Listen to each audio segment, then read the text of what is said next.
Invest 50% of your wealth in precious metals? Hey everyone, thank you so much for watching Yankee Stacking. I am super excited to have finished my 1-ounce gold tour around some major world mints like the Mexican Mint, where I got this Libertad, the South African Mint with this Cougaran, and the Perth Mint in Australia. Oh man, this piece was incredibly gifted by an amazingly generous fan of Yankee Stacking. Wow. Oh man, I am still stunned by his generosity.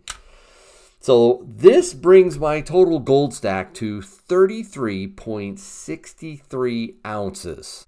I'm pretty jacked. But it made me think again about what the right percentage of wealth to have locked up in precious metals.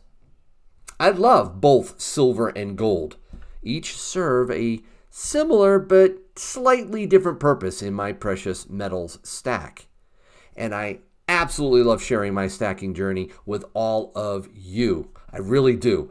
And I hope you enjoy this video. If you do, please show it to me by poking that like button, if you would. Now, I have to admit that this is why I keep my channel anonymous. Okay, I simply go by the name Yankee, you know that, and I don't film my face. I like sharing my stacking insights with you, and I really try to help you all stack better. And I show my silver and gold to help inspire and encourage you, not to brag. This chest of gold does represent decades of hard work, a lot of sacrifice, a lot of discipline, but more than that. And please hear this too, whether you agree with me on this or not. This is an undeserved blessing from my Lord and Savior, Jesus Christ. You see, God owns every single ounce in my stack, and He has decided to allow me to be His gold and silver steward, at least for a while. And whether my ability to stack continues or just ends, it ultimately rests with Him. Now, I could talk a lot more on that and how Mrs. Yankee and I try to act as a conduit to support and bless others, but that is also something else we do anonymously, so enough of that. But back to the right percentage of one's wealth to place in precious metals. See, gold and silver don't cash flow. They don't directly yield a dividend. They just sit there looking really pretty. So what percentage seems right? Well, I recently listened to a fascinating interview with Egon von Greyers, founder and managing partner of Matterhorn Asset Management. They call themselves the undisputed leader in high security storage options for gold and silver outside the banking system. They hold precious metals in Switzerland and Singapore. And by the way, I'm not getting paid anything to just mention, Egon or Matterhorn Asset Management. And sticking this gold in Singapore isn't my idea of stacking the Yankee way. No. I want to vault my own precious metals. I want it with my own security systems. But anyways, Egon was interviewed back in 2019 by Brian and Daryl Paynes of As Good as Gold Australia. And I'm going to link to their video in the description.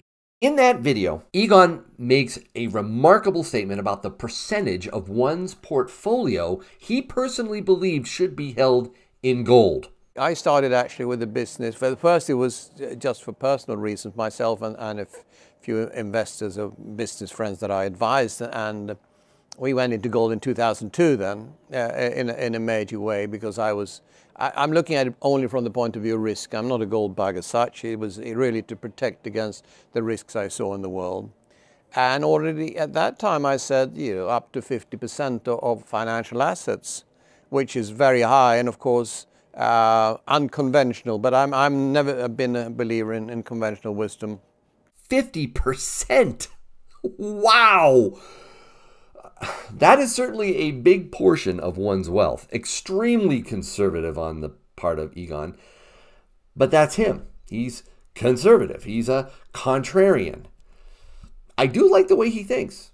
I have to admit, he doesn't consider himself a gold bug. Did you catch that? I don't know, man. I would call anyone holding 50% of their assets in gold a gold bug. But he doesn't. Why? I think it's because of how he views gold and silver.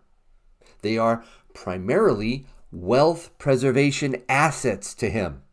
And to me too, actually. And he is hyper concerned about risk, as I am. And he believes that over the past 20 years, the risks in the financial markets are untenable, as I do. Listen to him again.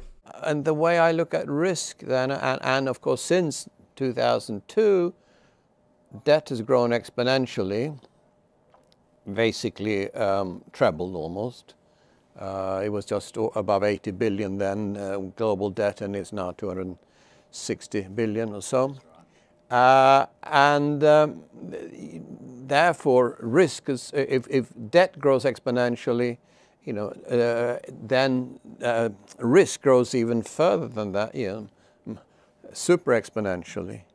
And therefore, now we're at a risk. So therefore, if I said 50% then, I would be happy with a much higher percentage now.